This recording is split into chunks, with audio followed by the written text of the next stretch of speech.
Let's go to far-off places and search for treasures bright. Come dream with me tonight. Let's build a giant airship and sail into the sky. Let's watch the ground so far below. Let's watch the birds as they fly by, fly so high. Come dream with me tonight.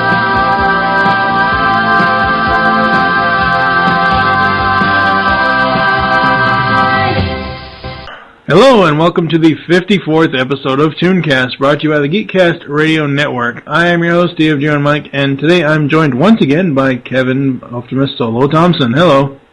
Hello. How are you? I am doing pretty good. Yes, today we will be talking about Teddy Ruxpin. I think we're just going to get right into it. I don't think there's really anything going on that we need to bring up. I don't think so either. The Adventures of Teddy Ruxpin is an animated television series based on Teddy Ruxpin, an animatronic teddy bear created by Ken Forsey and distributed by toy manufacturer Worlds of Wonder. It was produced for television syndication by Deke, with Atkinson Film Arts using many of the same voice actors used in the book and tape series that was made for the eponymous animatronic toy. While some of these stories used in the TV series were adapted from the books, many were original and greatly expanded upon the world established there. The series differed from traditional children's animation in that most of its 65 episodes were serialized rather than traditional episodic form. In the United States, the series was originally syndicated by LBS Communications. Today, all international distribution rights to the series are held by Don Taffner's DLT Entertainment. Well, that's the history lesson. You know, if you replace that D with a B, you'd have Bacon, Lettuce, and Tomato Entertainment. Going into the general memories, honestly, I remember the toy more than I do the cartoon. Yeah. I never had the I never had the toy, but my cousin, I don't know which relative it was, but one of my relatives that babysat me every once in a while had the toy, and I do remember, listening to it a lot at their house, but I never had the toy myself. But I remember the toy, and I remember listening to the stories in the toy and all that stuff, and thinking it was cool that I could take it apart his back and put tapes in and stuff like that. But I don't ever remember watching the cartoon as a kid. There's not very many 80s cartoons that you'll hear me say that about, but I honestly don't think I watched this in the 80s. And, I have to make a note about this because people are going to hear you say that, and they're going to be like, well, why the hell are they covering it? Honestly, it's because I remember the toy, and I knew that there was a cartoon series from the toy. That's honestly why it's on the schedule. And, maybe when we do episode 100, maybe we'll have some sort of 80s toys special, or maybe there'll be an episode of GeekCast Radio podcast of that or something. I don't know yet. But that's the reason why we're covering it is I remember either having the toy or my cousins had it or something, or I had the books on tape or something. I don't know. So, yeah.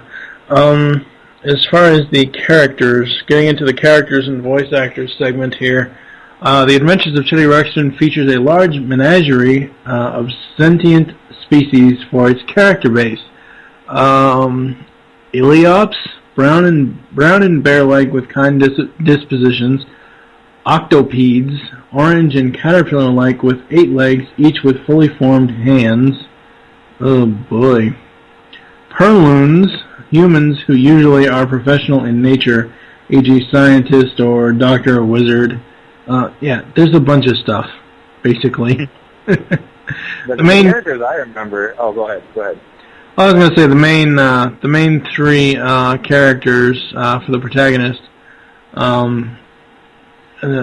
is Teddy Ruxpin, a young Iliop whose father disappeared, and when he was a child, he comes to Grundo to follow a treasure map like other Iliops, he is kind and friendly. He loves adventure. You have Grubby, who is an octopede about Teddy's age. They're best friends. Noted for his large appetite, he is fond of cooking and eating root stew and other foods made from roots. Whoa. And a Newton Gimmick. Wow, they have a character named Gimmick. Ugh. Usually referred to as simply as Gimmick. A bald inventor with a slight stuttering problem and a broad and otherwise questionable definition of science. He is also somewhat of an absent-minded professor. Yeah, I watching some of these episodes in preparation for this, because I did watch a handful of episodes. I think actually, as weird as it is, the Newton Gimmick is probably my favorite character. And I think the main reason is because of the voice acting of the other ones. Now, I realize some of the voice actors are somewhat famous, some of them are kind of no-names, but the voice that went with Grubby just didn't fit that character to me. It was a very low voice coming out of this, like, whatever you want to call it, insect-type character, and it just didn't seem like it fit. And I thought the voice acting of the guy who did Teddy Ruxpin was just bad. So it made it hard for me to like those characters. So I kind of like the Newton Gimmick a little better than the other characters. And then the other one I remember is the purplish, pinkish, what's it? I can't remember what its name is. Something what's it? Maybe Tweeg. No, not Tweeg. I do remember Tweeg, but there was another one that was called something like Who's It, What's It, or Purple, What's It, or I don't remember what its name was, but LB. No, it wasn't that one either. I don't remember who it was. Let's see. Oh yeah, the Woolly What's It. Yeah, the Woolly What's It. I like him too, or it. Yeah. But I don't know. I like the fact that the show is serialized instead of episodic. Mm-hmm. But I don't know. I needed some better characters, I guess. Oh, I completely agree. Yeah. And again, and I'll probably say this throughout this entire episode, the only reason why, I even watched the show was because of the toy. Yeah. So. The show was a complete flop. I mean. Oh yeah. Let's not get, it's not just because we weren't watching it as a lot when we were kids or anything like that. I mean, this was not successful at all when it was airing. Mm-hmm. As far as the voice cast, I recognize no one. I do recognize a couple. You had John Stocker, who did Newton Gimmick. Yeah. And Will Ryan, who did Grubby, even though I don't like him as Grubby. Those are the two that I recognize. Maybe if I look them up, I'll know what they... Will Ryan's a weird-looking guy. He's done a few things, and John Stocker did a few things. But those are the only two I recognize. I don't recognize Phil Barron, who did Teddy Ruxpin. I don't recognize hardly any of the other ones. But I don't know. The voice acting in this show was kind of inconsistent in the episodes I was watching, and it just seemed like some of these voices just did not fit the characters at all. Yeah. No, not really. Yeah. And this show was pretty much done in '87, and as we all know, '87 was Turtle Mania. Well, the interesting thing is that the Teddy Ruxpin, I mean, this was in 1987, whatever. In 1993, they tried to make a comeback with the doll, and they packaged it with a companion line of cartoon video cassettes starring Teenage Mutant Ninja Turtles and other properties. It's kind of interesting how they tried to kind of like piggyback on some of their success. They're like, we can't make it on our characters, but let's put the doll and then have tapes of other shows in it. Wow, that's sad. We have no behind-the-scenes information. There were some directors, there were some writers. I honestly don't recognize any of them. Going into the actual show, the plot summary here. The Adventures of Teddy Ruxpin follows the young Teddy Ruxpin as he leaves his home on the island of Rilonia with his best friend Grubby to follow an ancient map where it leads him to find a collection of crystals on the mainland of Grundo.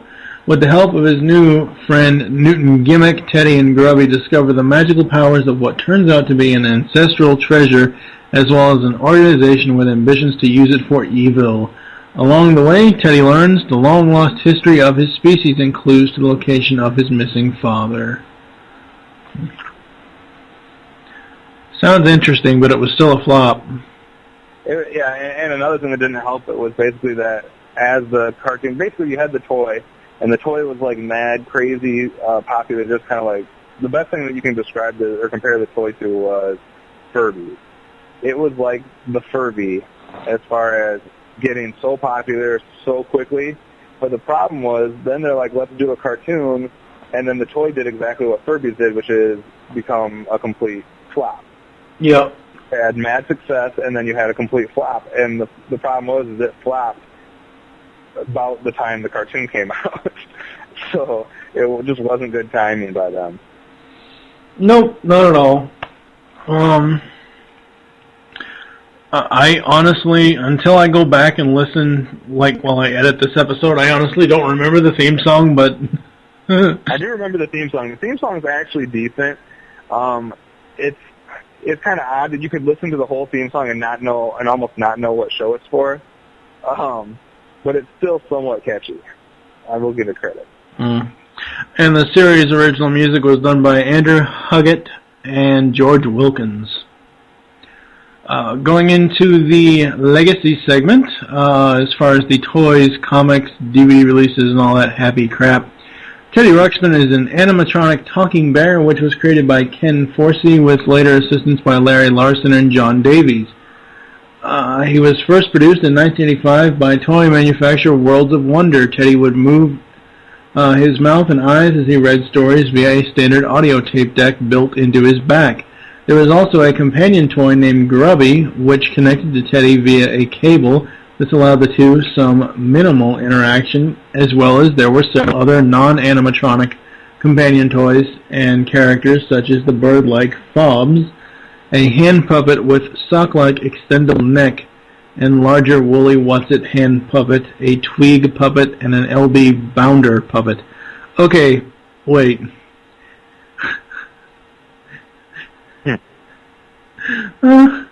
Characters such as the bird-like Fobs, a hand puppet with a sock-like extendable neck. Oh my god. It's not just Disney that has bad thoughts when it comes to cartoons and toys. Oh my god. Sock-like puppet with extended... Oh my god. The sock is growing! The sock is growing! Yikes. With the strength of its line of Worlds of Wonder's fortune rose well beyond its assets. This culminated in rather a spectacular tumble as the stock trades by a company officers spooked the investors. Attempting to stem the tide, WOW issued a non-investment trade bonds commonly known as junk bonds in an effort to buoy itself, although there was some contention as whether this strategy would have helped. The attempt was made moot by the 1987 stock market crash. Worlds of Wonder eventually filed for bankruptcy in '88 and went through a series of layoffs. By '91, the company folded, and the remaining assets were liquidated. The Teddy Ruxpin toy line was picked up by Hasbro. Wow! Hasbro! Which produced him until 1996 using the redesign that had been implemented by WOW. This design was smaller and used special cartridges instead of cassette tapes. Unfortunately, this cartridge system proved to be easily damaged. In 1998, Yes Entertainment bought Teddy Ruxpin back to stores. For a third time, the toy's size was largely the same as the Play School version, other than Teddy's clothes, but the biggest change was Yes returned to using the standard cassette tapes. This venture was short-lived, however, as the Yes Entertainment's corporate management and financial troubles ultimately resulted in Alchemy 2 withdrawing the licensing for Teddy. In 2005, Backpack Toys announced the fourth version of Teddy Ruxpin, which replaced the audio tapes with digital cartridges. Teddy is currently available via retailers and online retail channels.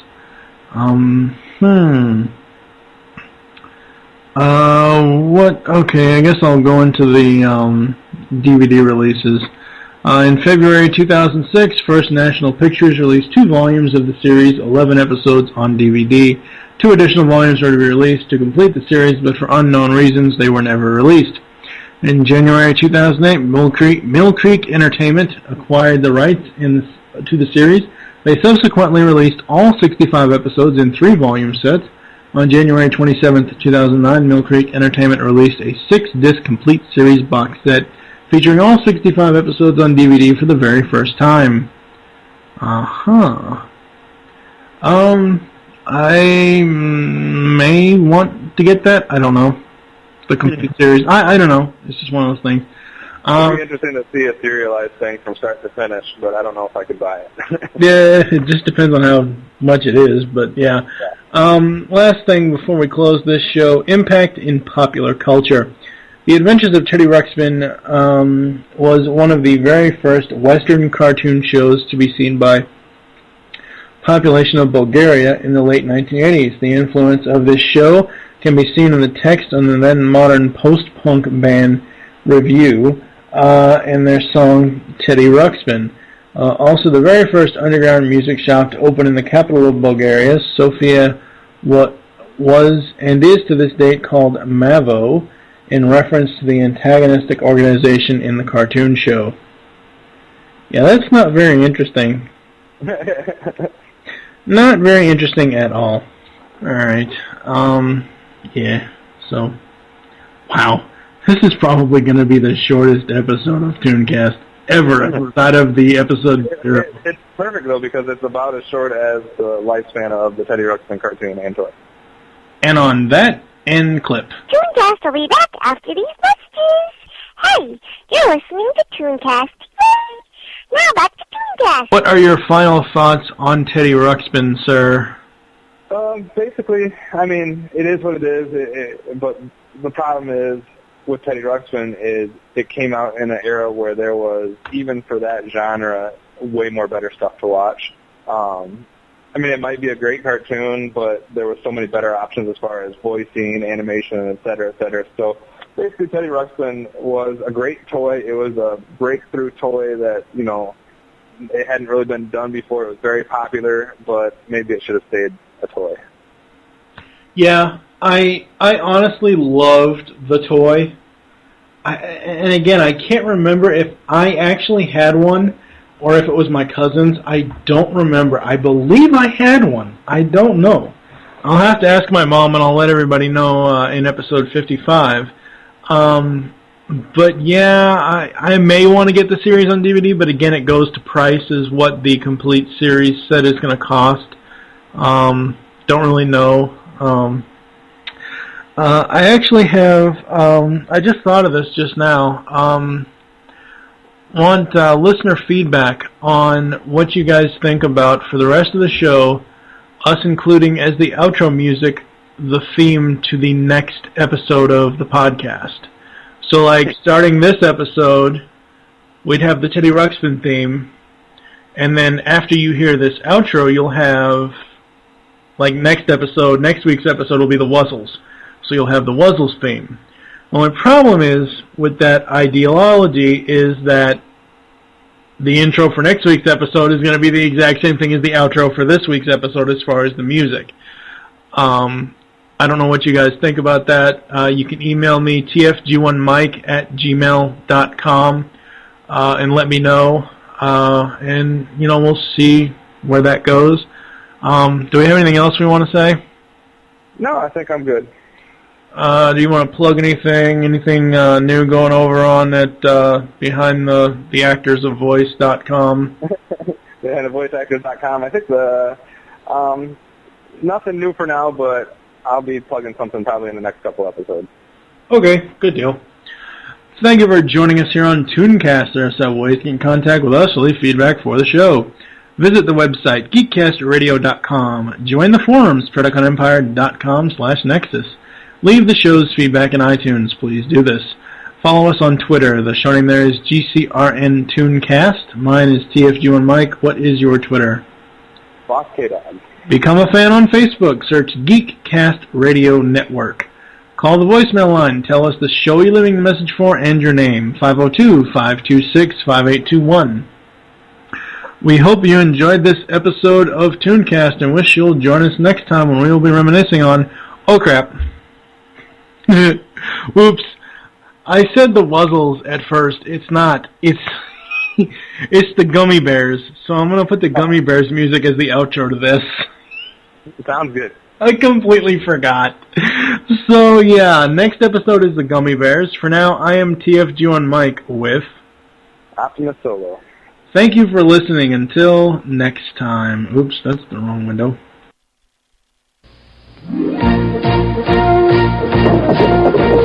Dashing and daring, courageous and true, faithful and friendly, with stories to share. All the forest they sing out in chorus, marching along as their song fills the air. Gummy bears, bouncing here and there and everywhere. High adventure that's beyond compare. They are the gummy bears. Magic and mystery are part of their history, along with the secret of gummy berry juice. Their legend is growing, they take pride in knowing the fight for what's right, but